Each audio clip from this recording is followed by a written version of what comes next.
ജനവാസ മേഖലകളിൽ അക്രമം അഴിച്ചുവിടാനാണ് പാകിസ്ഥാന്റെ ഇപ്പോഴുള്ള ശ്രമം. മാത്രമല്ല, പാകിസ്ഥാന്റെ നീക്കങ്ങളെ പ്രത്യാക്രമണത്തിലൂടെ ഇന്ത്യ തിരിച്ചടിക്കുന്നുവെന്ന വാർത്തകൾ അതിർത്തി പ്രദേശങ്ങളിൽ നിന്ന് വന്നുകൊണ്ടിരിക്കുന്നു. കൂടുതൽ ലേറ്റസ്റ്റ് അപ്ഡേറ്റ്സുമായി നമുക്കപ്പം സെൻട്രൽ ന്യൂസ് ഡെസ്കിൽ നിന്ന് വിജയകുമാർ കൂടി ചേരുകയാണ്. വിജയകുമാർ, നമുക്ക് ലഭിക്കുന്ന വിവരങ്ങൾ അനുസരിച്ച് പാകിസ്ഥാന്റെ അതിസാഹസികമായ നീക്കങ്ങളെ നമ്മുടെ സൈന്യത്തിന് ചെറുക്കാൻ കഴിയുന്നുണ്ട് എന്ന് തന്നെയാണ്. പ്രധാനമന്ത്രി നരേന്ദ്രമോദി ജമ്മുകാശ്മീർ മുഖ്യമന്ത്രി ഒമർ അബ്ദുള്ളയുമായി അല്പസമയം മുമ്പ് ഫോണിൽ സംസാരിച്ചു. ജമ്മുവിലെയും ശ്രീനഗറിലെയും സ്ഥിതിഗതികൾ വിലയിരുത്തി.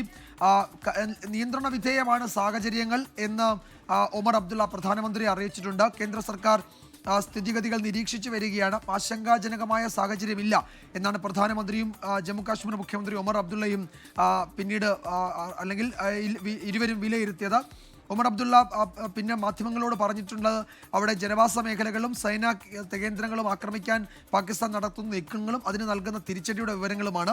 ഏറ്റവും ഒടുവിൽ വരുന്ന വിവരം പാകിസ്ഥാന്റെ ഷെല്ലാക്രമണത്തിൽ നാട്ടുകാരുൾപ്പെടെ 5 പേർ കൊല്ലപ്പെട്ടു, പ്രദേശവാസികൾ ഉൾപ്പെടെ 5 പേർ കൊല്ലപ്പെട്ടു എന്നതാണ്. പാകിസ്ഥാൻ തുടർച്ചയായി ജനവാസ മേഖലകൾ, സിവിലിയൻ കേന്ദ്രങ്ങൾ ലക്ഷ്യമിടുകയാണ്. അത് അതിർത്തിക്കപ്പുറത്ത് നിന്ന് അതിശക്തമായ ഷെല്ലാക്രമണമാണ് നടക്കുന്നത്.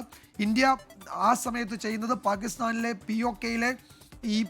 POKയിലേക്ക് അവിടെയുള്ള ലോഞ്ച് പാഡുകൾ, ഭീകരരുടെ ലോഞ്ച് പാഡുകൾ തകർക്കുകയാണ്.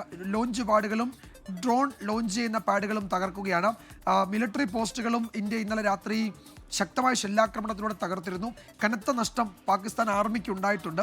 അതിൻ്റെ വിശദാംശങ്ങൾ ശേഖരിച്ചു വരികയാണ്. അവരുടെ ഒരു JF-17 വിമാനം കൂടി തകർത്തു എന്ന വിവരം വരുന്നുണ്ട്. ഇന്ത്യയുടെ മിസൈൽ പ്രതിരോധ എയർ ഡിഫൻസ് സിസ്റ്റം ആ വിമാനം തകർത്തു എന്ന വിവരമാണ് വരുന്നത്. പൈലറ്റിനെ കണ്ടുപിടിക്കാൻ ശ്രമം നടക്കുന്നുണ്ട്. പാകിസ്ഥാന് ആർമിക്കും പാകിസ്ഥാന് മിലിറ്ററി അസറ്റുകൾക്കും കാര്യമായ നഷ്ടം ഈ രാത്രിയിൽ ഉണ്ടായിട്ടുണ്ട് എന്ന വിവരം വരുന്നുണ്ട്. അതിൻ്റെ ഔദ്യോഗിക പ്രതികരണം, അതിൻ്റെ ഔദ്യോഗിക വിശദീകരണം 10:30 വരാനിരിക്കുന്നത്. കറാച്ചിയുടെ ആകാശത്ത് ഇപ്പോഴും ഇങ്ങനെ സ്ഫോടനങ്ങൾ നടക്കുന്നു എന്നും തീ താഴേക്ക് വീഴുന്നു എന്നും നാട്ടുകാർ പറഞ്ഞതായി ചില അന്തർദേശീയ മാധ്യമങ്ങൾ റിപ്പോർട്ട് ചെയ്യുന്നുണ്ട്. കറാച്ചിയിൽ നിന്നുള്ള വിവരങ്ങളാണ്. ലാഹോറിലും സമാന സാഹചര്യം ഉണ്ടായിരുന്നു രാത്രിയിൽ എന്ന് നാട്ടുകാർ പറഞ്ഞതായാണ് ഈ അന്തർദേശീയ മാധ്യമങ്ങളൊക്കെ റിപ്പോർട്ട് ചെയ്യുന്ന നാട്ടുകാരുടെ പ്രതികരണങ്ങൾ വെച്ചിട്ടാണ് അവർ പറയുന്നത്. അപ്പോൾ പാകിസ്ഥാനിലുള്ള ആളുകൾ തന്നെ അവിടുത്തെ സിറ്റുവേഷൻ വളരെ മോശമാണ് എന്ന് മറ്റു രാജ്യങ്ങളിലെ വിദേശ മാധ്യമങ്ങളോട് പറയുന്ന സാഹചര്യമുണ്ട്. പാകിസ്ഥാൻ അതുകൊണ്ട് മുഖം രക്ഷിക്കാൻ നടത്തുന്ന ശ്രമങ്ങളായിരിക്കാം നമ്മളിപ്പോൾ ഒരുപക്ഷെ കാണുന്നത്. അതിനപ്പുറത്തേക്ക് എന്തെങ്കിലും മറ്റു തരത്തിലുള്ള മിസ്അഡ്വഞ്ചറിന് അവർ മുതിർന്നാലും അതിശക്തമായി തിരിച്ചടിക്കാനും ചെറുക്കാനും പ്രതിരോധിക്കാനും നമ്മൾ കരയിലും ആകാശത്തും കടലിലും സജ്ജമാണ്. ഒരുപക്ഷെ ആ ഒരു സന്ദേശം കൂടിയായിരിക്കാം 10:30 പ്രതിരോധ വിദേശകാര്യ മന്ത്രാലയ വക്താക്കളുടെ വാർത്താ സമ്മേളനത്തിൽ ഉണ്ടാകുന്നത്.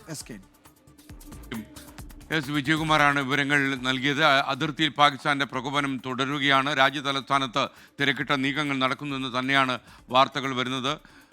എന്തായാലും മിനിസ്ട്രി ഓഫ് എക്സ്റ്റേണൽ അഫയേഴ്സ് പ്രതിരോധ മന്ത്രാലയം വിളിക്കുന്ന വാർത്താ സമ്മേളനം ഇന്ന് രാവിലെ 10:30 മണിക്കായിരിക്കും നടക്കുക.